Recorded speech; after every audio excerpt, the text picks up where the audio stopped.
ശ്രീലങ്കയെക്കുറിച്ച് അഥവാ ലങ്കയെക്കുറിച്ച് ആദ്യമായിട്ട് നമ്മൾ കേട്ടു തുടങ്ങിയത്? ഭൂരിഭാഗം ആൾക്കാരും രാമായണത്തിൽ നിന്നായിരിക്കും ലങ്ക എന്ന് പറയുന്ന സ്ഥലത്തെ ആദ്യമായി കേട്ടിട്ടുണ്ടാവുക.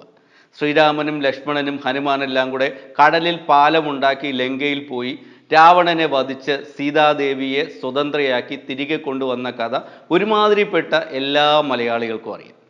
അന്ന് രാമനും ലക്ഷ്മണനുമൊക്കെ ലങ്കയിലെത്തിയതും യുദ്ധം നടത്തിയതും അതുമായിട്ടുണ്ടായിട്ടുള്ള കാര്യങ്ങളും ഒക്കെ TV സീരിയലായിട്ടൊക്കെ നമ്മൾ കണ്ടിട്ടുണ്ട്.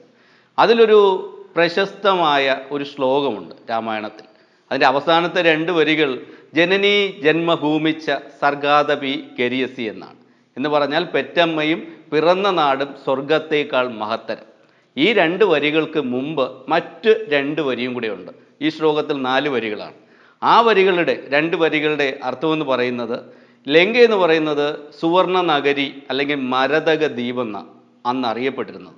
ലങ്കയുടെ സൗഭാഗ്യങ്ങളും ഈ സ്വർണ്ണ നഗരവും അതിൻ്റെ തിളക്കവും ഒക്കെ കണ്ടിട്ട് ലക്ഷ്മണൻ ശ്രീരാമനോട് പറഞ്ഞതാണ്, ജ്യേഷ്ഠ ഈ ലങ്ക നമുക്ക് സ്വന്തമാക്കി വെച്ചുകൂടെ എന്ന് ചോദിക്കുമ്പോൾ ശ്രീരാമൻ ലക്ഷ്മണനോട് പറഞ്ഞതാണ്, ലങ്കയുടെ സ്വർണ്ണ തിളക്കം കണ്ട്, സൗന്ദര്യം കണ്ട്, സമ്പത്ത് കണ്ട് അതിലെനിക്ക് ഒട്ടും താല്പര്യമില്ല. എന്തെന്ന് വെച്ചാൽ പെറ്റമ്മയും പിറന്ന നാടുമാണ് നമുക്ക് സ്വർഗത്തിനേക്കാൾ വലുതായിരിക്കേണ്ടത്.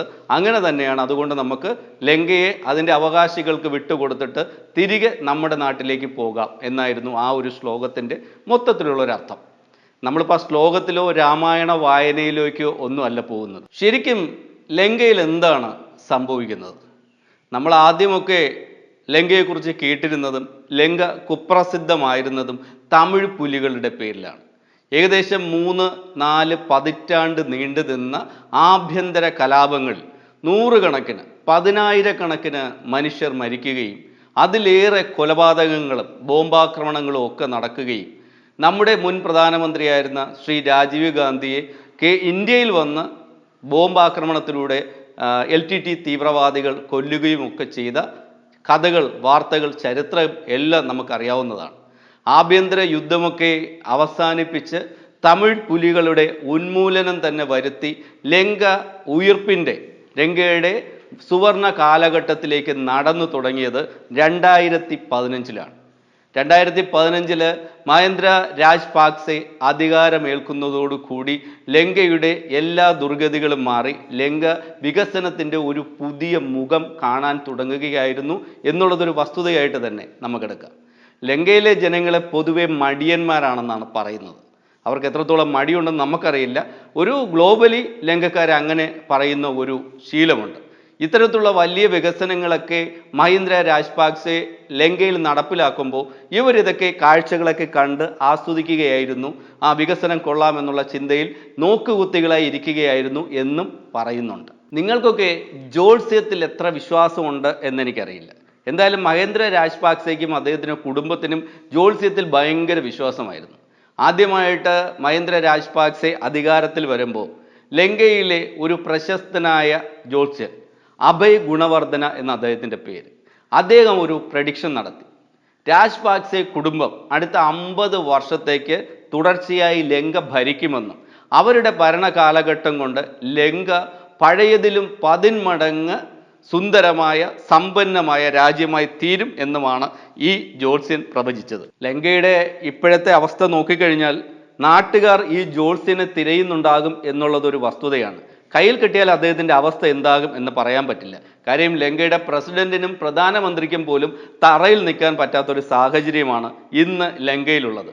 പ്രധാനമന്ത്രിയുടെയും പ്രസിഡന്റിൻ്റെയും ഒക്കെ വീടുകളും ഓഫീസുകളും അവരുടെ ഔദ്യോഗിക വസതികളും എല്ലാം തന്നെ ലങ്കയിലെ ജനങ്ങൾ കയ്യേറി കീഴടക്കി ഇവരെല്ലാവരും തന്നെ പ്രസിഡന്റും പ്രധാനമന്ത്രിയും ഒക്കെ എവിടെയാണെന്ന് പോലും അറിയാത്തൊരു സാഹചര്യമാണ് നിലവിൽ ലങ്കയിലുള്ളത്. 2019 തുടങ്ങിയ പ്രതിസന്ധികളുടെ ഏറ്റവും രൂക്ഷമായ ഒരു ഘട്ടത്തിലാണ് ഇപ്പോൾ ലങ്ക എത്തി നിൽക്കുന്നത്. ലങ്കയിലെ ജനങ്ങളുടെ ജീവിതം വളരെ മോശപ്പെട്ട അവസ്ഥയിലാണ്. മോശപ്പെട്ട അവസ്ഥയെന്ന് പറഞ്ഞാൽ നരക തുല്യമാണ് എന്ന് പറയുന്നതാണ് കൃത്യമായിട്ടുള്ള ശരി. പെട്രോളില്ല, മണ്ണെണ്ണയില്ല, ഡീസലില്ല, അരിയില്ല, പഞ്ചസാരയില്ല, മരുന്നുകളില്ല എന്ന് വേണ്ട ഒരു ദിവസം 18 മണിക്കൂർ വരെ കറണ്ട് കട്ട് എന്നുള്ള അവസ്ഥയിലാണ് രാജ്യം പൊയ്ക്കൊണ്ടിരിക്കുന്നത്. നിത്യോപയോഗ സാധനങ്ങൾക്കൊക്കെ 25-30 ഇരട്ടി വരെ വില കൊടുക്കേണ്ട സാഹചര്യവും ലങ്കയിലുണ്ട്. തീരെ നിവർത്തിയില്ലാത്ത, ജീവിക്കാൻ മറ്റൊരു വഴിയുമില്ലാത്ത സാഹചര്യം ആയപ്പോഴാണ് മടിവിട്ട് ലങ്കയിലെ ജനങ്ങൾ റോഡിലേക്ക് ഇറങ്ങിയതും കലാപമായി മാറിയതും എല്ലാ സംവിധാനങ്ങളെയും പട്ടാളത്തിനെയും വരെ തകർത്തുകൊണ്ട് ജനങ്ങൾ അവിടുത്തെ ഭരണാധികാരികളെ പലായനം ചെയ്യിച്ചതും എന്നുള്ളതാണ് ശരിക്കും ലങ്കയിൽ നടന്ന കാര്യം. എന്തെങ്കിലും ഒരു പ്രതിസന്ധി നടക്കുമ്പോൾ അല്ലെങ്കിൽ ഒരു പ്രശ്നം ഉണ്ടാകണമെങ്കിൽ അതിനൊരു കാരണം വേണമല്ലോ. ലങ്കയുടെ വികസനം എന്ന് പറയുന്നത് നമ്മളൊക്കെ കണ്ടതാണ്. ലങ്ക മുൻപുണ്ടായിരുന്നത് പോലെ അല്ല ഇപ്പോഴത്തെ ലങ്ക. മുമ്പ് എപ്പോഴെങ്കിലും ശ്രീലങ്കയിൽ പോയി കണ്ടിട്ടുള്ളവർ, കൊളംബോ എയർപോർട്ടിൽ ഇറങ്ങി പുറത്തേക്ക് സഞ്ചരിച്ചിട്ടുള്ളവർ കാണുന്ന കാഴ്ചയല്ല ഇപ്പോഴത്തെ ലങ്കയിലെ കാഴ്ച. ലങ്കയെ മലേഷ്യയാക്കി തീർക്കുവാൻ വേണ്ടി വളരെ പെട്ടെന്ന് തന്നെ വൻ വികസന പദ്ധതികൾ ആവിഷ്കരിച്ച് നടപ്പിലാക്കി മുന്നേറിയ ഒരു സർക്കാരായിരുന്നു മഹേന്ദ്ര രാജപാക്സെയുടെ സർക്കാർ. ഇവർ ഈ വികസനം മുഴുവൻ കൊണ്ടുവന്നത് കടം വാങ്ങിയിട്ടായിരുന്നു. കടം വാങ്ങുക എന്ന് പറഞ്ഞാൽ ലോകത്തിലെ ഒരുപാട് രാജ്യങ്ങളിൽ നിന്ന് അവർ കടം വാങ്ങിയിട്ടുണ്ട്. പക്ഷേ ചൈന എന്ന് പറയുന്ന രാജ്യത്ത് നിന്ന് പ്രോജക്റ്റുകളുടെ പേരിൽ നിക്ഷേപങ്ങൾ സ്വീകരിച്ച് തുടങ്ങിയതാണ് ശരിക്ക് പറഞ്ഞാൽ ലങ്കയുടെ പതനത്തിന് തുടക്കം കുറിച്ചത്. ഒരു വശത്ത് നൂറുകണക്കിന് ആയിരക്കണക്കിന് കോടി ഡോളറിൻ്റെ നിർമ്മാണ പ്രവർത്തികൾ നടന്നുകൊണ്ടിരിക്കുമ്പോൾ മറുവശത്ത് ലങ്കൻ പ്രസിഡന്റ് എടുത്ത നയപരമായ കുറേ തീരുമാനങ്ങൾ, അത് വരുത്തി വെച്ച സാമ്പത്തിക പ്രതിസന്ധികൾ, ഇതെല്ലാം ചേർന്നിട്ടാണ് ലങ്കയെ കടക്കണിയിലാക്കിയതും സാമ്പത്തിക ഭദ്രത തകർത്ത് കളഞ്ഞതും പണപ്പെരുപ്പം കൂട്ടിയതും ജനങ്ങളുടെ ജീവിതം തന്നെ ഇല്ലായ്മ ചെയ്തതും. ലങ്കൻ ആഭ്യന്തര യുദ്ധങ്ങളുടെ കാലത്ത് ശ്രീലങ്കയുടെ ഡിഫൻസ് സെക്രട്ടറി ആയിരുന്നു ഗോട്ടബയ. ഗോട്ടബയ എന്ന് പറയുന്നത് മഹേന്ദ്ര രാജപാക്സെയുടെ സഹോദരനാണ്. 2019 ഗോട്ടബയ രാഷ്ട്രീയത്തിലേക്ക് വരികയും മഹേന്ദ്ര രാജപാക്സെയുടെ സഹായത്തോടുകൂടി ഇലക്ഷനിൽ മത്സരിച്ച് ജയിച്ച് ശ്രീലങ്കയുടെ പ്രസിഡന്റായി തീരുകയും ചെയ്തു. അദ്ദേഹം പ്രസിഡന്റായി തീർന്നപ്പോൾ 75% മുകളിൽ വരുന്ന സിംഹള ജനത വളരെ ആവേശത്തോടു കൂടിയാണ് അദ്ദേഹത്തെ സ്വീകരിച്ചത്. കാര്യം അവരുടെ ജയിച്ച യുദ്ധത്തിലെ ഹീറോ ആയിരുന്നു ഗോട്ടബയ. എന്നാൽ പ്രസിഡന്റ് പദവിയിലെത്തിയ ഗോട്ടബയ ഭരണാധികാരി എന്നുള്ള നിലയിൽ ഒരു തികഞ്ഞ പരാജയമായതാണ് ഇന്നത്തെ ലങ്കയുടെ അവസ്ഥയ്ക്ക് കാരണം. അദ്ദേഹം നടപ്പിലാക്കാൻ ശ്രമിച്ച് പരാജയപ്പെട്ടു പോയ പല പദ്ധതികളാണ് ലങ്കയെ തകർത്തെറിഞ്ഞത്. ആദ്യമായിട്ട് അദ്ദേഹം ലങ്കയുടെ ആഭ്യന്തര ഉൽപാദനം വർദ്ധിപ്പിക്കുന്നതിന് ലങ്കൻ ജനതയ്ക്ക് ആരോഗ്യകരമായിട്ടുള്ള ഭക്ഷണം മാത്രം കഴിപ്പിക്കണം എന്നുമൊക്കെ ആഗ്രഹിച്ചിട്ട് ഓർഗാനിക് ഫാമിംഗ് എന്ന് പറയുന്ന ഒരു നയം ഒറ്റയടിക്ക് രാജ്യത്ത് നടപ്പിലാക്കി. ഏതൊരു വിധത്തിലുള്ള മുന്നൊരുക്കങ്ങളും ആസൂത്രണവും ഇല്ലാതെയാണ് ഗോട്ടബയ ഓർഗാനിക് ഫാമിംഗ് എന്ന് പറയുന്ന പരിപാടി ലങ്കയിൽ നടപ്പിലാക്കിയത്. ലങ്കൻ തേയിലയുടെ കാര്യം നമുക്കറിയാം. ലോകത്ത് ഏറ്റവും കൂടുതൽ തേയില കയറ്റുമതി ചെയ്യുന്ന രാജ്യങ്ങളിൽ ഒന്നായിരുന്നു ശ്രീലങ്ക. അവരുടെ തേയിലയ്ക്ക് അന്താരാഷ്ട്ര വിപണിയിൽ വലിയ ഡിമാൻഡും ഉണ്ടായിരുന്നു. ഈ ഓർഗാനിക് ഫാം എന്നുള്ള കോൺസെപ്റ്റോട് കൂടി അവിടുത്തെ തേയില കൃഷി ഏകദേശം തകർന്നടിഞ്ഞു എന്നുള്ളതാണ് സത്യസന്ധമായ വസ്തുത. തകർന്നടിയുക എന്ന് പറഞ്ഞാൽ 450 കോടി രൂപയായി ഒരു വർഷത്തെ അവരുടെ തേയിലയിൽ നിന്നുള്ള നഷ്ടം. തേയില കയറ്റുമതിയിൽ നിന്ന് ഇത്രയും ഭീമമായ നഷ്ടം ഉണ്ടായതോടുകൂടി കൃഷി ചെയ്യുന്ന തോട്ടങ്ങളിലെ തൊഴിലാളികൾക്ക് ശമ്പളം കൊടുക്കാൻ കഴിയുന്ന അവസ്ഥ പോലും ഇല്ലാതായി എന്നുള്ളതാണ് സത്യം. പിന്നെ അരി ഉൽപാദനത്തിൻ്റെ കാര്യത്തിൽ ആഭ്യന്തര വിപണിയിൽ അവർക്ക് ആവശ്യമുള്ള ലങ്കൻ ജനതയ്ക്ക് ആവശ്യമുള്ള മുഴുവൻ അരിയും അവർ സ്വന്തമായിട്ട് ഉൽപ്പാദിപ്പിച്ചിരുന്നു എന്നുള്ളതാണ് സത്യം. എന്നാൽ ഈ ഓർഗാനിക് ഫാമിംഗ് നടത്തി കൃഷി തകർന്ന് തവിട് പൊടിയായതോടുകൂടി 150 മില്യൺ ഡോളറിൻ്റെ അരിയാണ് അവർക്ക് അവരുടെ നാട്ടിലേക്ക് ഇറക്കുമതി ചെയ്യേണ്ടി വന്നത്. നല്ല രീതിയിൽ കൃഷി ചെയ്തുകൊണ്ടിരുന്ന ലങ്കയിലെ ഭൂരിഭാഗം കർഷകരും ഇപ്പോൾ കൃഷി നടത്താൻ കഴിവില്ലാത്ത അവസ്ഥയിലേക്ക് പോയിരിക്കുന്നു എന്നുള്ളതാണ് സത്യം. 1/3 കൃഷിഭൂമിയും ഇപ്പോൾ തരിശായി കിടക്കുന്ന കാഴ്ചയാണ് ലങ്കയിലുള്ളത്. ധാരാളം വിദേശ നാണ്യം നേടിത്തന്നിരുന്ന പല കാർഷിക ഉൽപ്പന്നങ്ങളുടെയും ഉൽപാദനം നിന്നുപോയി എന്നുള്ളതാണ് സത്യം. ഒരു പ്രസിഡന്റ് ഒരു നയം ആവിഷ്കരിക്കുമ്പോൾ ആ രാജ്യത്തത് എങ്ങനെയാണ് നടപ്പിലാക്കേണ്ടത്, ഇത് നടപ്പിലാക്കിയാൽ ഉണ്ടാകുന്ന ആഫ്റ്റർ എഫക്റ്റുകൾ എന്തൊക്കെയാണെന്ന് പഠിക്കുകയും അതിന് വേണ്ടിയിട്ടുള്ള മുന്നൊരുക്കങ്ങൾ നടത്തുകയും ഇതെല്ലാം നന്നായിട്ട് ആസൂത്രണം ചെയ്യുകയും ഒക്കെ ചെയ്തിട്ടാണ് ഇത് ജനങ്ങളുടെ മേലിലേക്ക് അടിച്ചേൽപ്പിക്കേണ്ടത്. ഓർഗാനിക് ഫാമിംഗ് ഒരിക്കലും ഒരു മോശപ്പെട്ട കാര്യമല്ല. രാജ്യത്തെ ജനങ്ങൾ മുഴുവൻ ആരോഗ്യകരമായ ഭക്ഷണം മാത്രം കഴിക്കണമെന്ന് ആ രാജ്യത്തെ പ്രസിഡന്റ് ചിന്തിക്കുന്നതും തെറ്റല്ല. പക്ഷെ അതിനൊക്കെ കൃത്യമായ ആസൂത്രണങ്ങളും മുന്നൊരുക്കങ്ങളും ഇല്ലെങ്കിൽ ഇത്തരത്തിലുള്ള ഒരു വലിയ ദുരന്തം ഉണ്ടാകുമെന്നുള്ളത് ശ്രീലങ്ക നൽകുന്ന ഒരു വലിയ പാഠമാണ്. സമാധാനം തിരികെ വന്ന് ലങ്ക ഏറ്റവും കൂടുതൽ വരുമാനം ഉണ്ടാക്കിക്കൊണ്ടിരുന്ന ഒരു മേഖല എന്ന് പറയുന്നത് ടൂറിസം മേഖലയാണ്.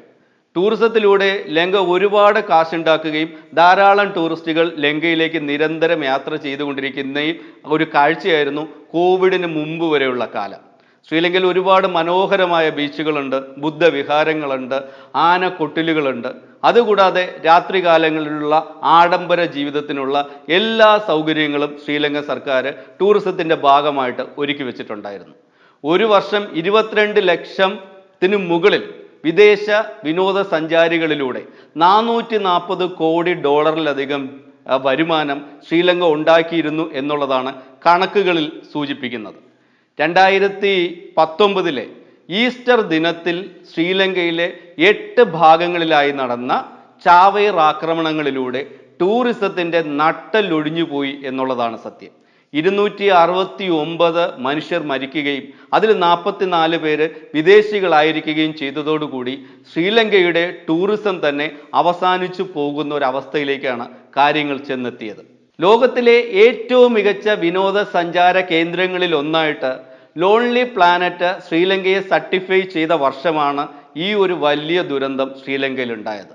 വംശീയ കലാപങ്ങളൊക്കെ ഒടുങ്ങി ശ്രീലങ്ക സമാധാന അന്തരീക്ഷത്തിലൂടെ വിവിധ ഘട്ടങ്ങളിൽ വളർച്ച നേടിക്കൊണ്ടിരിക്കുന്ന ആ നല്ല കാലത്താണ് ഇസ്ലാമിക് ഭീകരവാദികളുടെ നേതൃത്വത്തിൽ ഇത്തരമൊരു ആക്രമണം ശ്രീലങ്കയിൽ നടന്നത്.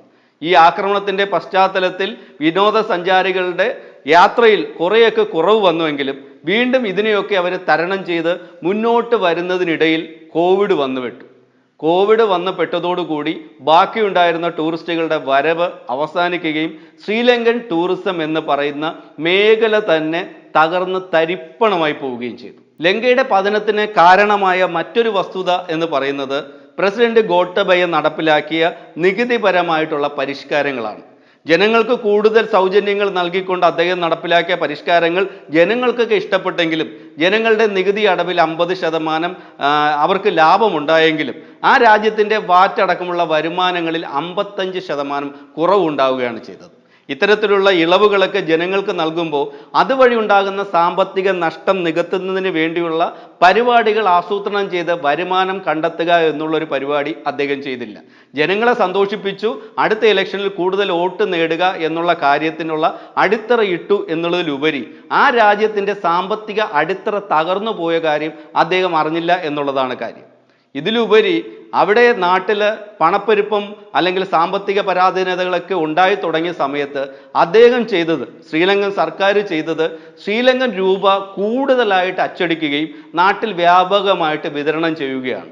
നാട്ടിൽ അവരുടെ പൈസ കൂടുതലായിട്ട് അച്ചടിച്ച് വിതരണം ചെയ്തതോടുകൂടി അവരുടെ സാമ്പത്തിക രംഗം മൊത്തത്തിൽ തവിടുപൊടിയാകുകയും അവരുടെ പൈസയുടെ, അവരുടെ രൂപയുടെ വിനിമയ നിരക്ക് തകർന്നു പോവുകയും ചെയ്തു എന്നുള്ളതാണ്.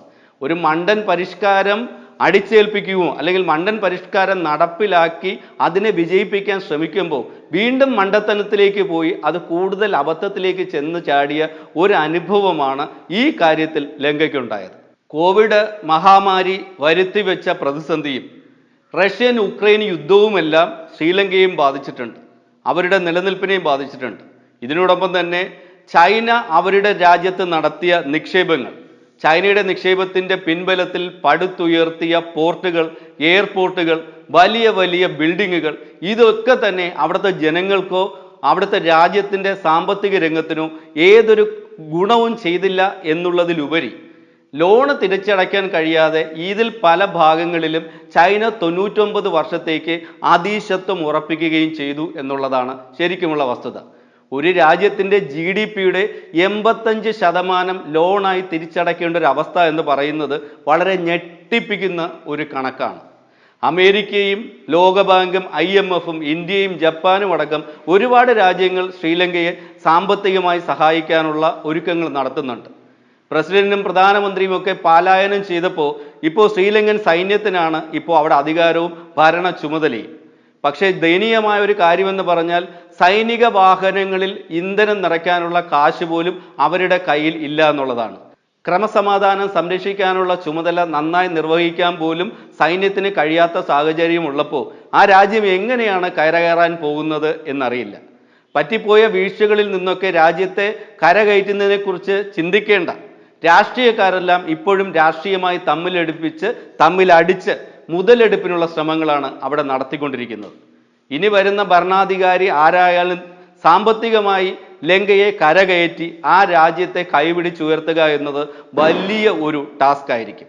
അത്തരത്തിൽ ബുദ്ധിയും വിവേകവും അതിനനുസരിച്ചുള്ള കഴിവുമുള്ള ഏതെങ്കിലും ഒരാൾ ഭരണ നേതൃത്വത്തിലേക്ക് തിരികെ വന്നില്ലെങ്കിൽ ലങ്ക എന്ന് പറയുന്ന രാജ്യം ചിലപ്പോൾ ഓർമ്മയായി മാറിയേക്കാം. ഏകദേശം 22 ലക്ഷം വരുന്ന ശ്രീലങ്കൻ തമിഴർ ഇന്ത്യയിലേക്ക് അഭയാർത്ഥികളായി പലായനം ചെയ്യാനുള്ള സാധ്യത ഇപ്പോഴും ഒരു വലിയ പ്രതിസന്ധിയായി ഇന്ത്യയുടെ മുന്നിലും നിൽപ്പുണ്ട്.